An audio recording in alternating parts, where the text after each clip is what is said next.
우리나라 주거 문화를 얘기하는 데 있어서 아파트를 빼놓을 수 없을 것 같습니다. 실제로 우리나라 인구 절반 이상이 아파트에 사는 것으로 이제 통계에서 집계되고 있는데, 우리나라 주거 문화에서는 아파트라고 하는 것이 차지하는 비중이 크고, 특히 그 안에서 이제 여러 복리 시설이라든지 커뮤니티 시설이 어떤 의미를 갖고 그동안 어떻게 변화해 왔는가, 이런 부분들을 한번 다뤄보도록 하겠습니다. 커뮤니티 시설이 영어로 써가지고 좀 그런 건데, 그 옛날에는 이제 복리 시설이라고 했어요. 복리 시설. 뭐라고 생각하시면 되냐면은, 옛날에 좀 큰 아파트 단지에 가면 우체국도 있고 동사무소도 있고 파출소도 있고 유치원 뭐 이런 것도 있고, 그런 것들이 이제 복리 시설이라고 하는데, 아파트라고 하는 게 이제 커지다 보면 이게 단지잖아요.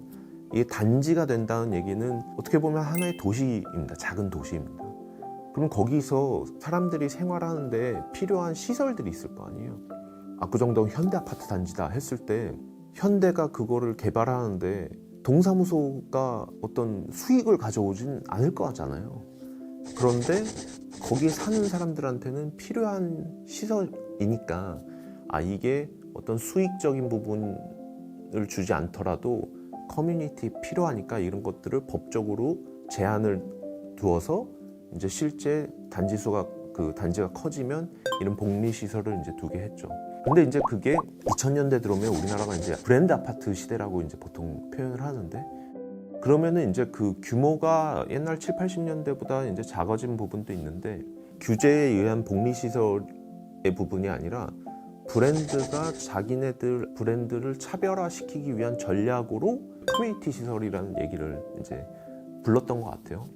애들 등하원 시킬 때 이제 기다리는 대기 공간들도 있고, 요즘에는 막 그런 것까지 등장했다 그러던데요. 밥도 준대요. 그래서 모든 브랜드가 똑같지만 아파트뿐만 아니라 갤럭시랑 뭐 아이폰이라고 치면 더 이상 막 스크린이 어떻고 이게 전화가 잘 터진해가지고 승부를 볼 수 있는 게 아니잖아요. 그러니까 아마 브랜드 아파트가 비슷한 경우였던 것 같아요.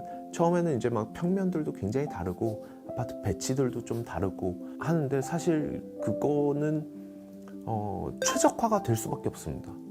이 한국의 어떤 주거 문화 속에서 한국 사람들이 선호하는 아파트의 평면이라고 하는 거, 그 크기라고 하는 거, 평면이라고 하는 것들이 점점 그 최적화가 될 수밖에 없기 때문에 비슷해지는 경향이 없지 않아 있고, 또 그거 자체가 셀링 포인트가 확실히 된다라는 부분보다는, 그거 말고 그러면은 부가적으로 이제 커뮤니티 시설 같은 어떻게 하면은 이 A라는 브랜드의 차별되는 지점을 나타내 주는가, 이런 식으로 이제 해서 그런 것들이 계속해서 발달하는 것 같습니다. 네네.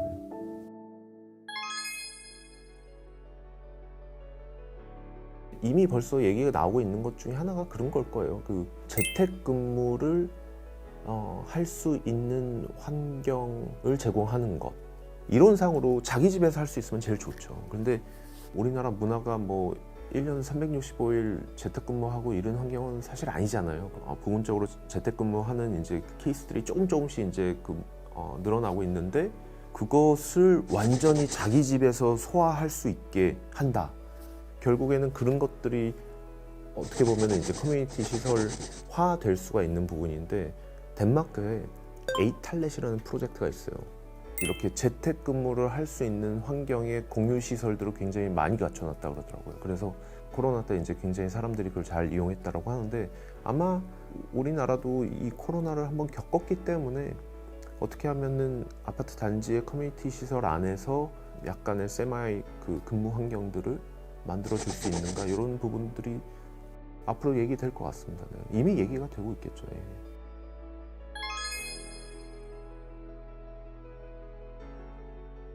페리의 근린주거 이론이 있습니다. 네이버훗 유닛이라는 컨셉이 있는데, 한 100년 전에 나온 컨셉이에요. 그 컨셉이 뭐냐면, 근린주거 안에서 기본적인 생활이 다 될 수 있게끔 한다라는 개념이에요. 약간은 이제 자생적인 개념인데 굉장히 좋잖아요. 그런데 이거를 좀 더 도시적으로 보면, 요 단지는 자생할 수 있는, 여기서 다 필요한 거 다 있으니까 이 밖으로 나갈 이유가 없는 거죠.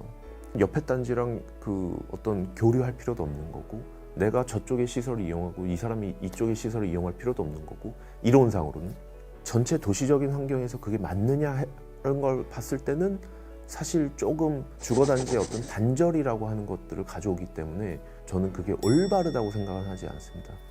그래서 결국에는 그것이 반드시 어떤 요 폐쇄된 요 이 단지 주민 안에 그 사람들의 것이냐, 아니면은 외부 사람들도 이제 와서 뭐 너무 자유롭게까지는 아니겠지만 어느 정도 같이 이용할 수 있는 거냐. 수영장은 옆에 단지에 있어요. 그런데 우리 단지는 수영장은 없지만 뭐 카페테리아가 너무 괜찮은 게 있어요. 서로 그냥 부족한 부분들을 상충하면서 할 수가 있겠죠. 그게 아까 말씀드린 옛날 아파트의 복리시설이랑 조금 다른 개념입니다.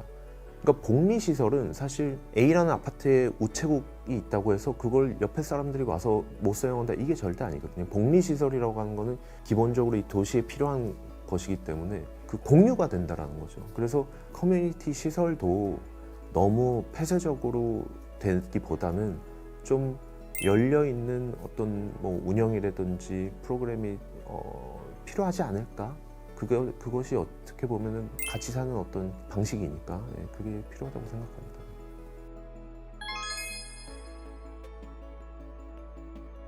그래서 사실 커뮤니티 시설이 굉장히 좋은 취지고, 주민들이 필요로 하는 시설을 제공한다는 부분에서 굉장히 이제 큰 의미에서 이제 굉장히 좋은데, 실질적으로 그것이 굉장히 폐쇄적인 경우가 많습니다.